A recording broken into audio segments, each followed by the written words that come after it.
कर्पूरगौरं करुणावतारं संसारसारम्। ओम शिवाय, जय माता दी। पुनः स्वागत है आप सभी का। चलिए हमारा उत्तम विषय ले लेते हैं। ग्रहों की जो गोचरीय व्यवस्था है नवंबर माह में, इसका सीधा प्रभाव जो मीन राशि के जो जातक हैं उनके जीवन पर कैसा बना रहेगा, उसके बारे में चर्चा करेंगे। क्या सावधानी रखनी चाहिए और साढ़े सती का जो दूसरा चरण जो प्रारंभ होने वाला है उसका क्या प्रभाव रहेगा, से सभी के बारे में बात करेंगे। पहले जो गोचरीय व्यवस्था ग्रहों की उसको समझ लेते हैं बहुत अच्छे से। सूर्यदेव 16 नवंबर 2024 दिन शनिवार को प्रातः 7:41 तक सूर्यदेव तुला राशि 7 नंबर में बने रहेंगे और जब तक तुला राशि में रहेंगे नीच प्रभाव में बने रहेंगे। नीच का अर्थ यह लगाइएगा कि पावर आधी काम करती है, केवल हमारी स्कैनिंग विद्या के अनुभव अनुसार। इसके पश्चात सूर्यदेव वृश्चिक राशि 8 नंबर में प्रवेश करेंगे। मंगल देव का साइन है ये। यहाँ पर सूर्यदेव 15 दिसंबर 2024 दिन होगा रविवार रात्रि 10:19 तक बने रहेंगे। मंगल देव 20 अक्टूबर 2024 दिन रविवार दोपहर में 2:46 पर कर्क राशि में 4 नंबर में चंद्रदेव का साइन है, इसमें प्रवेश किया था और नीच प्रभावी हो गए थे। अभी इस महीने ऐसे ही मंगल देव बने रहेंगे पूरे महीने नवंबर माह। बुधदेव 29 अक्टूबर 2024 दिन मंगलवार रात्रि में 10:44 पर वृश्चिक राशि में प्रवेश किया था। इस पूरे महीने ऐसे ही बने रहेंगे। बुधदेव 8 नंबर में ही बने रहेंगे। बृहस्पति देव 9 अक्टूबर 2024 दिन था बुधवार दोपहर में 12:33 पर वृष राशि शुक्रदेव के साइन में बैठे बैठे ही टॉरस में बैठे बैठे ही वक्री हो गए थे और आगे अगले वर्ष 4 फरवरी 2025 दिन होगा मंगलवार दोपहर में 3:09 पर पुनः मार्गी होंगे। वक्री अवस्था की कुल अवधि 119 दिनों के लिए मान्य बनी रहेगी। आपके लिए बहुत बेनिफिट है। अगर आप इसमें से सीख सकते हो, निकाल सकते हो तो निकालना आपको आना चाहिए। और वक्री का मतलब यह नहीं कि बृहस्पति देव की कृपा ही उल्टी हो गई है, ये ध्यान रखिएगा। शुक्रदेव 7 नवंबर 2024 दिन बृहस्पतिवार रात्रि 3:39 तक वृश्चिक राशि 8 नंबर में बने रहेंगे। इसके पश्चात धनु राशि 9 नंबर में प्रवेश करेंगे। यहाँ पर शुक्रदेव 28 दिसंबर 2024 दिन शनिवार रात्रि में 11:48 तक बने ही रहेंगे। ध्यान दिया आपने कि बृहस्पति देव जो है वृष राशि में बैठे बैठे वक्री हुए हैं, वह शुक्रदेव का साइन है और शुक्रदेव जो आगे मूव करेंगे वह धनु राशि मूव करेंगे। यानी दोनों ही जो ये गुरु पद के जो ग्रह हैं ये एक दूसरे की राशि में चेंज करके बैठे हुए हैं। इस चीज़ का थोड़ा सा ध्यान बना के रखिएगा। इसके बेनिफिट में समझाने का प्रयास करूंगा। गुड न्यूज़ शनिदेव के संबंध में। शनि 15 नवंबर 2024 दिन शुक्रवार को शाम 7:51 तक वक्री चाल को बने रहेंगे, वक्री स्वभाव को धारण करे रहेंगे। इसके पश्चात शनिदेव मार्गी हो जाएंगे। अभी शनिदेव कुंभ राशि 11 नंबर बने रहेंगे। एक चीज़ और ध्यान दीजिएगा कि आधे महीने तक सूर्यदेव नीच प्रभावी उससे मुक्त और आधे महीने तक शनिदेव वक्री चाल को उससे फ्री, फिर हो जाएंगे पुनः मार्गी। अब इसका सीधा प्रभाव जो है मीन राशि के जातक उसके जीवन पर कैसा बना रहेगा। पहला सेक्शन जहाँ 12 नंबर लिखा हुआ है, 10th सेक्शन जहाँ पर 9 नंबर लिखा हुआ है, जहाँ पर शुक्रदेव मूव करेंगे, इसके स्वामी का मेहनत के सेक्शन में बैठना। और यह ध्यान रखना कि ये मेहनत का जो सेक्शन है यह सेक्शन जो है सीधा पड़ता है भाग्य के सेक्शन पर और गुरुदेव हो गए वक्री और वक्री रहेंगे फरवरी तक, अगले वर्ष तक।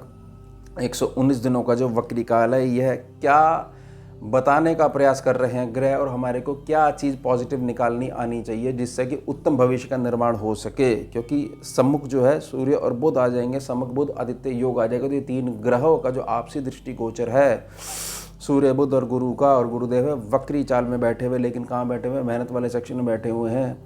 आपको एक चीज़ समझनी पड़ेगी, वक्री काल का अर्थ जो है वह यह है देवगुरु बृहस्पति देव के संबंध में कि एक व्यवस्था ऐसी है जो यह कहती है कि मेरे से अगर प्यार से बात करोगे तो मैं तुम्हारे सर पे चढ़ के बैठूंगी और तुम्हें नचाने का प्रयास करूंगी। मेरे पे केवल अनुशासन का डंडा, शक्ति का डंडा लगाओ, नियमों का डंडा लगाओ, शासन मेरे पे करोगे तो मैं रिजल्ट दे के जाऊँगा या जाऊँगी, व्यवस्था कह रही है। तो समझना क्या है कि फरवरी तक का जो मीन राशि का जातक है उसका जो मेहनत का सेक्शन है वहाँ पर जो यूज़ होगा वह शारीरिक परिश्रम के साथ साथ उत्तम मस्तिष्क का यूज़ होगा। जहाँ आपका बेनिफिट है, जो जातक आपके बेनिफिट का है उससे स्वयं जाके बात करनी आपको आनी चाहिए। वहाँ पर आपका उत्तम भविष्य का बीज छुपा हुआ है, वह बाहर निकाल के लाना आपको है, यह आप देखिएगा। आश्रित बन के जब तक बैठे रहोगे तब तक ये बृहस्पति देव जो वक्री हुए हैं इनकी मेहनत जो है वो व्यर्थ जाती रहेगी। उसके जो एसेंस हैं वो बाहर नहीं निकल के आ सकते और आप उनका प्रयोग नहीं कर पाओगे। तो प्रार्थना रहेगी कि थोड़ा सा मस्तिष्क से काम लीजिए। ये बेनिफिट तब भी आपको मिल रहा था जब शनि देव जो है वक्री चालू को इन्होंने धारण करा था, लेकिन तब आप ऐसी संगत में पड़े हुए थे, इस प्रकार के प्रभाव में पड़े हुए थे, किसी प्रकार की मैली तंत्र विद्या, गंदी तंत्र क्रियाएं, दूसरों की नज़र से, अपने घर के इश्यू से, घर वालों की जो आंतरिक भावना है उनसे, शब्दों से ठेस पहुंची हुई थी। इन सब चीज़ों में बहुत ज़्यादा इनसे बाहर निकलते निकलते निकलते पितृपक्ष का टाइम आ गया और पितृपक्ष के बाद से फिर गाड़ी धीरे धीरे आपकी राइज करनी शुरू हो चुकी है। तो उसमें बीच में मैं ये प्रार्थना कर रहा हूँ, आपके पास इतनी बढ़िया शक्ति है कल्पना की, यह प्रार्थना रहेगी। क्योंकि जो बच्चे साधना सीखते हैं हमारे पास, और उसमें भी मैं ये खास तौर से ध्यान रखता हूँ कि जो मीन राशि का जो जातक है जिसको ये क्लियर है कि हाँ मेरी चंद्र राशि है मीन, क्योंकि नाम से कोई भी राशि होती ही नहीं, कॉन्सेप्ट ही नहीं है, तो उनकी जो कल्पना है, उनकी जो ग्रहण करने की क्षमता है वो बाकियों से बहुत ज़्यादा विशिष्ट होती है। उस पर थोड़ा सा गुरु काम करता है और बच्चा जो है निखर जाता है।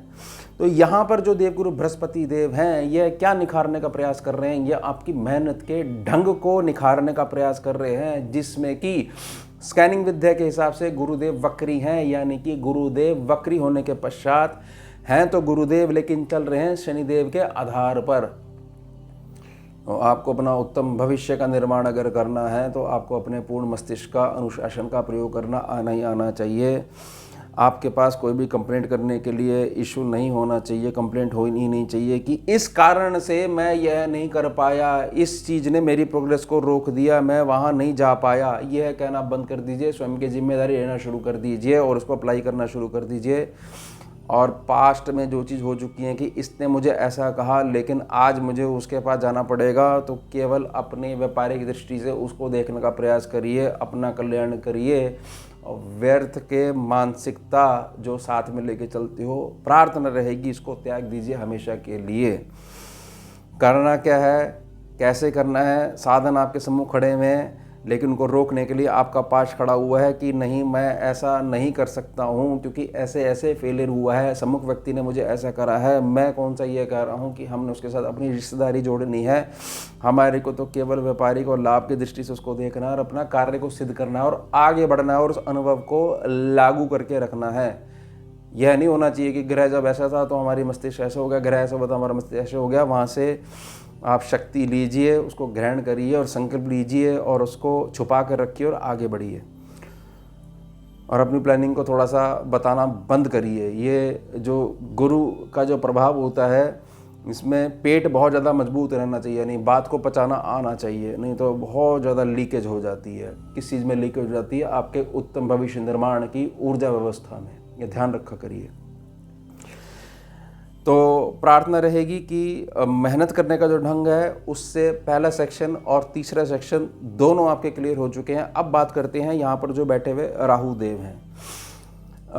राहु देव जिस भी सेक्शन पे बैठेंगे ना उस सेक्शन को छेड़ने का जरूर प्रयास करेंगे। तो आपकी अपनी रूढ़िवादी नीतियां जो हैं, आपकी जो पास्ट में जो घटनाक्रम है वही आपकी प्रोग्रेस को रोक के बैठा हुआ है। बस इस प्रार्थना को स्वीकार कर लीजिए और उसको त्याग कर आगे बढ़ जाइए। उत्तम भविष्य आपका खड़ा हुआ है आपके सम्मुख, उसको पहचानने का प्रयास करिए। कर्णों को इतना ज़्यादा आप सेंसिटिव बना के रखिए कि छोटी सी आहट भी आप पहचान जाओ जो कि आपके कल्याण को सूचित कर रही है, बार बार नॉक कर रही है कि मैं आपका कल्याण मार्ग की ऊर्जा हूँ, मैं आपके सम्मुख खड़ी हुई हैं, लेकिन आप मुझे देख नहीं पा रहे हो क्योंकि आप अपने पास्ट में अटके हुए हो।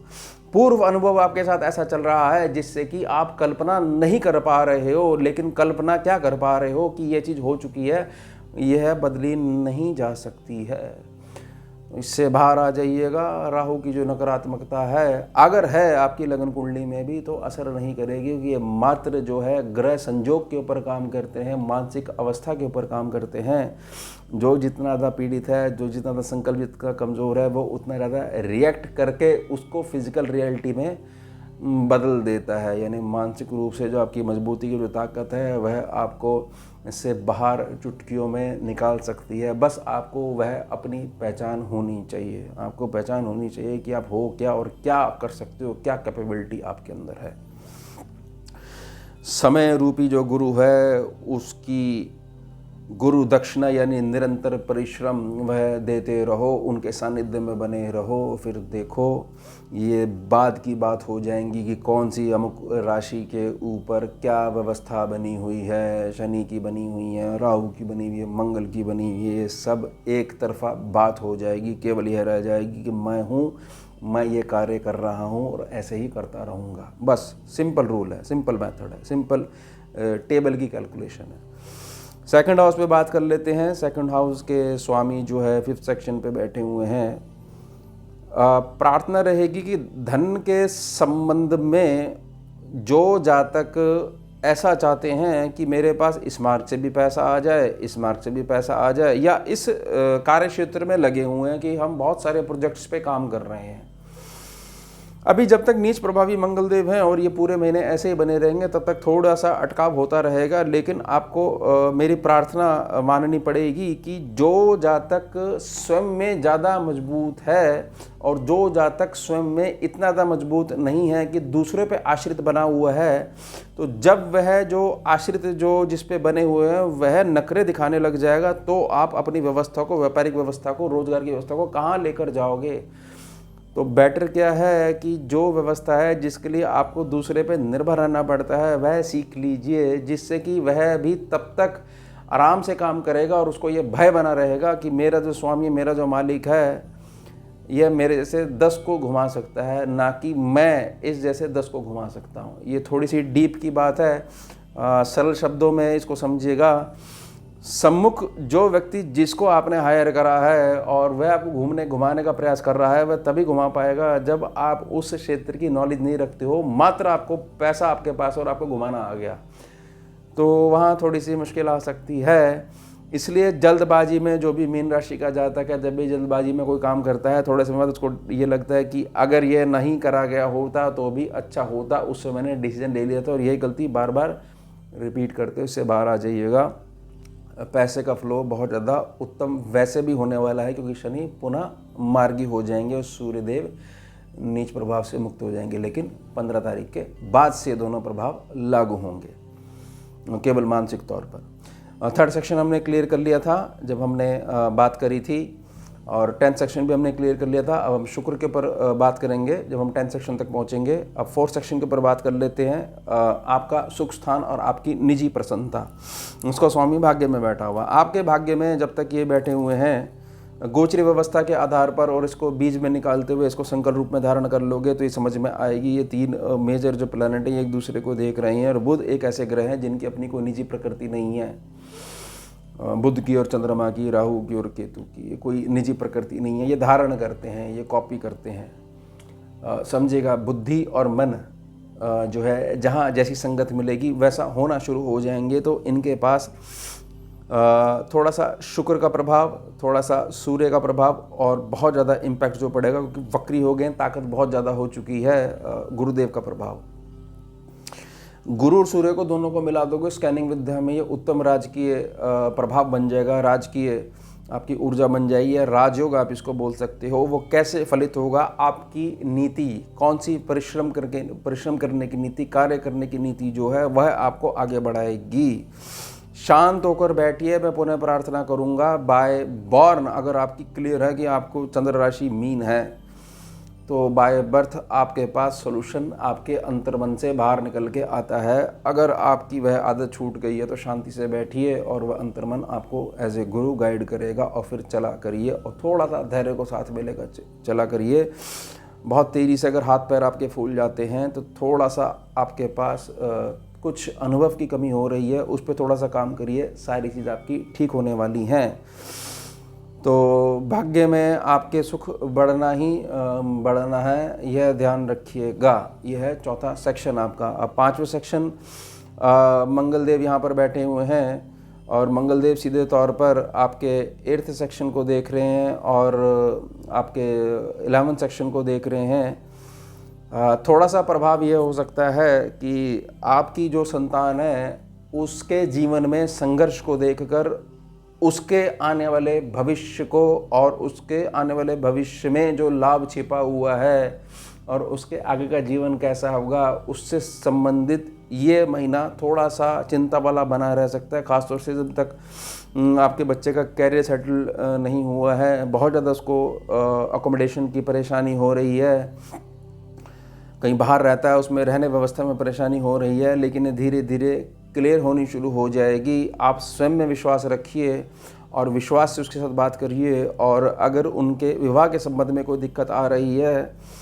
तो यह महीना जो है उसमें मैं यह तो नहीं कह सकता हूँ, क्योंकि मुझे आपकी लगन कुंडली बिल्कुल भी नहीं पता है।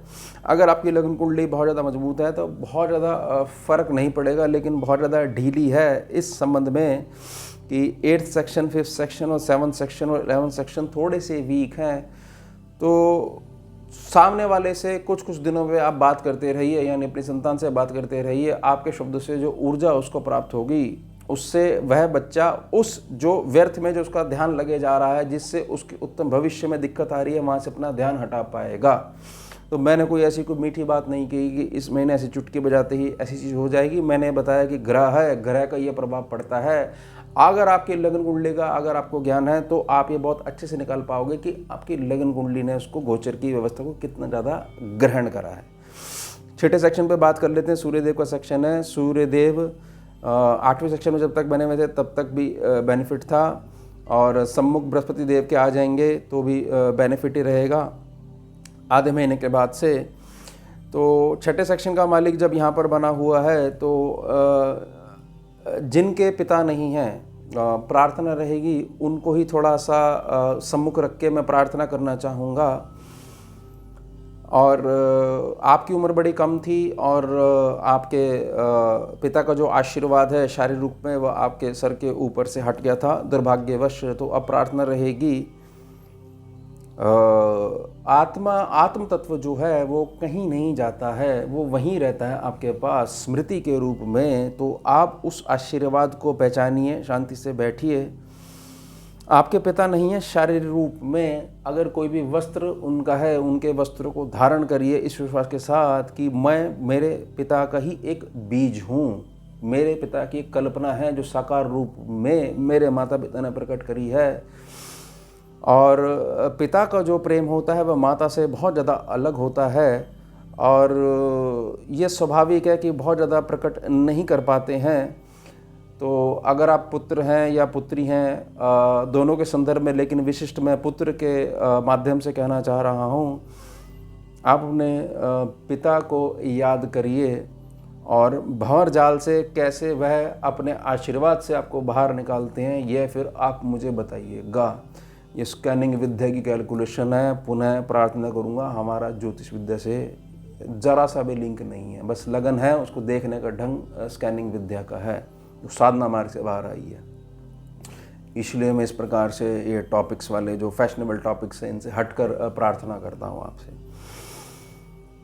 है कुछ मुश्किलें हैं, आपके पिता है ना, पिता को पुकारोगे बाहर, ऐसा नहीं कि पिता को डिस्टर्ब होगा, उनका जन्म होगा। मैंने बोला स्मृति रूप में वो आपके साथ बने रहते हैं, इसलिए हर वर्ष आप श्राद्ध पक्ष में अपने उनको बड़ों को याद करते हो स्मृति रूप में। ये विज्ञान है, इनसे भय करने की ज़रूरत नहीं है। और ये प्रार्थना रहेगी, ये मत करिएगा कि मेरे पिता ऐसे थे, उन्होंने बहुत ज़्यादा गुस्सा करते थे और अब ऐसे होगा वैसे होगा। मैं आत्म तत्व से प्रार्थना करने का प्रयास कर रहा हूँ। जब करिएगा तो आप मुझे बताइएगा, लेकिन आप देखिएगा कि आपका लेवल कितना ज़्यादा जुड़े हुए हो अपने पूर्वजों से, ये ध्यान रखिएगा।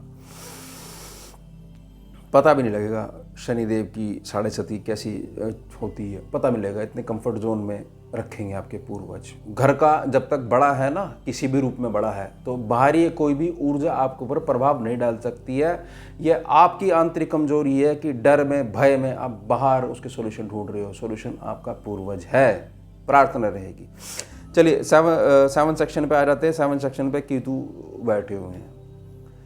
देखिए, केतु ग्रह की ना एक बहुत बड़ी खासियत है कि केतु ग्रह सब कुछ कर सकता है, ना तो वो देख सकता है और ना वो दिमाग लगा सकता है, क्योंकि वो दोनों चीज़ें राहु के पास कट के चली गई हैं।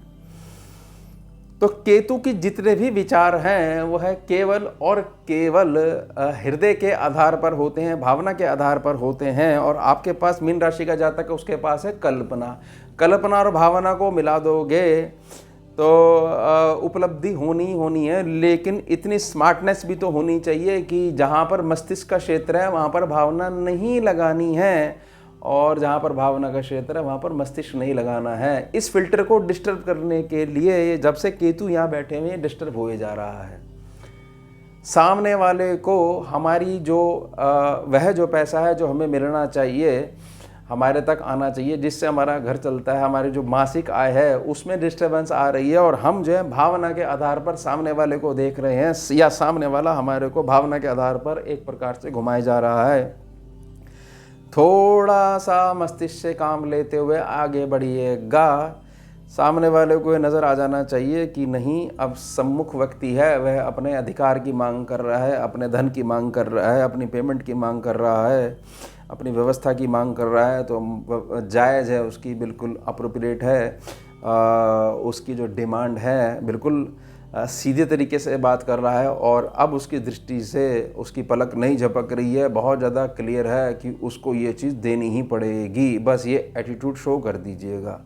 तो यहाँ पर केतु की जो एक्स्ट्रा डिस्टर्बेंस है वह बंद हो जाएगी। मैं केवल पॉजिटिव देखता हूँ, ग्रह कैसा मर्जी बैठा हो, मैं जो देखने का प्रयास करता हूँ वही समझाने का मैं प्रयास करता हूँ, इसलिए मैं उसी रूप में आपके सम्मुख प्रार्थना करता हूँ। 8 सेक्शन पे बात करेंगे। 8 सेक्शन जो है उसको देखिएगा उत्तम भविष्य में। अब उत्तम भविष्य जो है वहाँ पर जो प्लैनेट बैठे हुए थे उन्होंने आगे मूव कर लिया, लेकिन जो मूल जो स्वामी हैं वो भाग्यस्थान पे बैठे हुए थे और वो आगे मूव करेंगे। अब जो व्यवस्थाएं जो बनने वाली हैं वह ये डिसाइड करेंगी कि जब ये सेकंड फेज जो चालू होगा 7.5 का मार्च से, आपका जो कर्म क्षेत्र है उसका उत्तम निर्माण होगा ही होगा। किस आधार पर? इस आधार पर कि अभी तक की जो कैलकुलेशन में, इसमें आप जैसा मैं समझाने का प्रयास करता आ रहा हूँ उसको समझकर, उसको नोट करके संकल्प रूप में स्थापित करते जा रहे हो या नहीं स्थापित करते जा रहे हो, वो आप देखिएगा। तो हमारा जो कर्म क्षेत्र है आने वाले भविष्य में इसका उत्तम होना अटल है, तय है, ये ध्यान रखिएगा। शुरुआत के लिए जो जागृति हमारे पास आनी चाहिए उसके प्रति, उस जागृति के प्रति भी हम जागृत हुए या नहीं हुए, या अभी भी हम सो रहे हैं, बस वो आप अपनी जागृति बना कर रखिएगा, जाग जाइएगा, सब कुछ ठीक है, सब कुछ ठीक है। प्रार्थना रहेगी मीन राशि का जातक जब कभी भी इस बात से परेशान होता है कि मेरा मन दुखी है, मुझे अंदर से फीलिंग अच्छी नहीं आ रही है, तो प्रार्थना रहेगी। स्कैनिंग का उपाय आपको समझा देता हूँ। एक बहुत पहले साधना काल में एक प्रार्थना थी। एक गुरु माँ के पास जो जातक आए थे, बहुत ज़्यादा परेशान थे और उनके साथ बहुत ज़्यादा कंप्लेंट्स थी शनि भगवान को लेकर।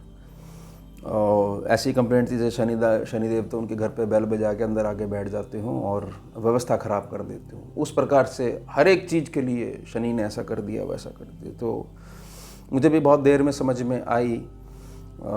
उनको जो जातक को शब्द गुरु माँ के द्वारा बोले गए, वह बोले गए कि देखो ये प्रबंधित क्षेत्र है हमारा, यहाँ जूते और चप्पल अलाउड नहीं है। वो जातक समझ गया कि जूते चप्पल किसको कहा जाता है और ये प्रबंधित क्षेत्र जो है ये किसका कारक है, वह कौन सा ग्रह है और वह कौन सा ग्रह है, और वह वाला ग्रह वहाँ बाहर ही रुक जाता है, वह अलाउड नहीं है।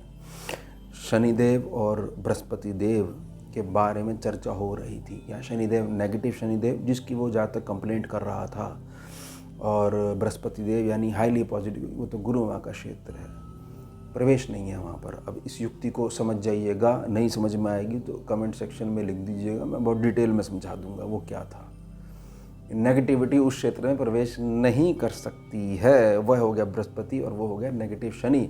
शनि नेगेटिव है तो राहु केतु दोनों नेगेटिव उसके साथ में चलते हैं, ये ध्यान रखिएगा। स्कैनिंग की कैलकुलेशन है, ये मैंने आपको युक्ति दे दी। ये उपाय करिएगा आप अपने जीवन में, और ये उपाय मीन राशि का जो जातक है उसके ऊपर बहुत ज़्यादा काम करता है। या ऐसा व्यक्ति जो बहुत ज़्यादा सॉफ्ट हार्टेड है, बहुत ज़्यादा कल्पना में खोया रहता है, बहुत ज़्यादा सोचने विचारने लग जाता है, कोई घटना होती तो हाय आने वाले भविष्य में क्या होगा, सेंसिटिव अगर है तो ये चीज़ उसको याद रखनी चाहिए, जो उपाय मैंने प्रार्थना करी है। 9 सेक्शन की तरफ बढ़ेंगे। 9 सेक्शन मंगल देव के अंडर में है, मंगल देव बैठे हुए हैं त्रिकोण भाव में, ये भी त्रिकोण भाव है, नवम त्रिकोण भाव है, पंचम त्रिकोण भाव है, उनकी पावर है आदि, लेकिन कोई दिक्कत वाली बात नहीं है। सम्मुख आ गए बृहस्पति देव इसको देख रहे हैं। जैसे आप अपनी रीति नीति में फ़र्क लेके आओगे, भाग्य आपका बलवान होना शुरू हो जाएगा। सूर्य देव की जो अग्नि है वह थोड़ा सा जलाएगी ज़रूर, लेकिन यह बात आपको ध्यान रखनी पड़ेगी कि यहाँ पर जो उत्तम प्रकाश मिलना चाहिए, अगर वो आपने अपनी पूर्वजों वाली बात को समझ लिया जो मैंने प्रार्थना करी थी, तो सूर्य देव के ऊपर एक फिल्टर लग जाएगा। फिर वही जो पिता का कड़ा अनुशासन है वह अब चुभेगा नहीं, वह आपको बनाना शुरू कर देगा। ये ध्यान रखिएगा, क्योंकि आपकी दृष्टि बदलनी शुरू हो चुकी है। शुक्रदेव के ऊपर बात कर लेते हैं, 10 सेक्शन के ऊपर बात कर लेते हैं। बृहस्पति देव का सेक्शन है, यहाँ के स्वामी मेहनत वाले उसमें बैठे हुए। ये मैंने पहले भी क्लियर कर दिया था जब शुरुआत करी थी वीडियो की, प्रार्थना कर दी थी। पहले सेक्शन को, 10 सेक्शन को लेकर और 3rd सेक्शन को लेकर, तीनों सेक्शन मैंने एक साथ कवर करे थे। शुक्रदेव यहाँ बैठे होते हैं। कुछ लोगों की आदत है कि हम ऐसे नहीं कर सकते, हमारा टाइम चला गया, हम इसी प्रकार के कपड़े पहनते हैं, इसी प्रकार से दाढ़ी मूछ रखते हैं, इसी प्रकार के बाल व्यवस्था रखते हैं, इस प्रकार के वाहन को खरीद के चलाएंगे, अब हमारी आयु नहीं रही है। ये किसके लिए है? क्या आप क्या करना चाहते हो? आप सामाजिक व्यवस्था छोड़कर, ईश्वरीय आदेश आ गया है, रिश्ते नाते सबको छोड़कर एक पर्वतों में जाकर बैठ जाना चाहते हो? वहाँ भी नहीं बैठ पाओगे, ध्यान रखिएगा। बाहरी दिखावा के व्यवस्था में हमेशा बाधक तब तक बना रहेगा जब तक आप स्वयं से खुद अपने आप को विवश नहीं करते हो कि नहीं ये मेरे लिए ठीक है, ये मेरे लिए ठीक नहीं है। क्योंकि आप ये विचार करते हो कि आपका जो पहनावा है, जो आपके जो रहने का ढंग है, उससे दूसरे लोग आपके बारे में क्या विचार करते हैं, इसका ढंग आपको सूट करेगा या नहीं करेगा, ये बात हुई नहीं है और ऐसी कोई व्यवस्था हुई नहीं है। ये बैठ कर अभी से परेशान हो रहे हो, पता नहीं क्यों परेशान हो रहे हो। परेशान होने की आवश्यकता नहीं है। सम्मुख व्यक्ति के सर के ऊपर अगर आप अपनी मदद का हाथ रखते हो, आप उसका कल्याण करते हो, तो क्या वह आपकी शक्ल नोट करेगा या आपके कपड़े नोट करेगा? मात्र आपकी भावना देखेगा। तो आपको अगर कुछ इस प्रकार की व्यवस्था पुराने समय से चलती आ रही थी कि आप एक जगह छिपकर बैठे हुए हो, बाहर ही नहीं निकल रहे हो, एक खुलकर जो जीना चाहिए जातक को वह नहीं जी पा रहे हो, तो उसमें शुक्रदेव आकर चेंज करने का प्रयास करेंगे। प्रार्थना रहेगी, हाथ जोड़ के प्रार्थना, ये चेंज होने दीजिएगा। इतना सुंदर और प्रतिभावान जातक आपने अपने अंदर छुपा कर बिठा के रखा हुआ है और उसके ऊपर व्यवस्थाओं की, कल्पनाओं की व्यवस्थाओं की मार लगा के, टोक लगा के रखी हुई है। उसको बाहर आने दीजिए, क्योंकि शुक्रदेव की सीधी दृष्टि आपके सुख स्थान पर पड़ रही है। बहुत कुछ आपके घर में, आपके जीवन में बदलना शुरू होने वाला है, ध्यान रखिएगा। और छोटी मोटी ये जो चीज़ें हो रही हैं, डायग्नोस हो रही हैं, बीमारी शुमारी हैं, कुछ नहीं होने वाली है, सब खत्म होने वाली हैं। मत डरा करिए, खुश रहा करिए, होती रहती हैं चीज़ें। शरीर है, खान पान ठीक रखिए, पॉजिटिव एटीट्यूड रखिए, सुबह शाम घूमने जाया करिए। ज़्यादा मत सोचा करिए कि इसकी नज़र लग गई, उसकी नज़र लग गई, वह मार्ग पे हम गए थे उस दिन ऐसा हो गया था। ये कैलकुलेशन से बाहर आइए, क्योंकि आपके पास कल्पना की बहुत ज़्यादा शक्ति है। एक एक्स्ट्रा आपको प्रार्थना करी गई है। 11 सेक्शन पे आते हैं। 11 सेक्शन शनिदेव का है और 12 सेक्शन को भी ले लेते हैं, दोनों सेक्शन को लेते हैं। दोनों सेक्शन के जो मालिक हैं वह शनिदेव है, बैठे हुए 12 सेक्शन पे। 12 सेक्शन का मालिक 12 पे बैठा हुआ है, बहुत अच्छा है। 11 सेक्शन का मालिक 12 पे बैठा हुआ है, ठीक नहीं है। लेकिन इसमें थोड़ी इंप्रूवमेंट इसलिए आ जाएगी कि शनिदेव 15 तारीख के बाद जो है मार्गी हो जाएंगे। 139 दिनों का लंबा समय है, उसके बाद जो है पुनः मार्गी हो जाएंगे। फिर अगले साल गर्मियों में जाके दोबारा वक्री होंगे। हर साल ऐसे ही होते हैं। अब शनिदेव जब यहाँ पर बैठे हुए हैं, आपने ये देखा कि जून से लेकर अभी तक जो ये काल रहा, इसमें आपके सुबह उठने का टाइम और आपका रात्रि को सोने का टाइम क्या डिस्टर्ब रहा? अगर डिस्टर्ब नहीं रहा बहुत अच्छी बात है, तो कोई बात ही नहीं है। तो ये है कि नहीं फ़र्क पड़ा, बिल्कुल रत्ती भर भी फ़र्क नहीं पड़ा, तो यहाँ से संबंधित व्यवस्थाएं और ज़्यादा इम्प्रूव होंगी, क्योंकि अब ग्रह जो है वक्री प्रभाव से, वक्री चाल से बाहर आने वाला है। ठीक है।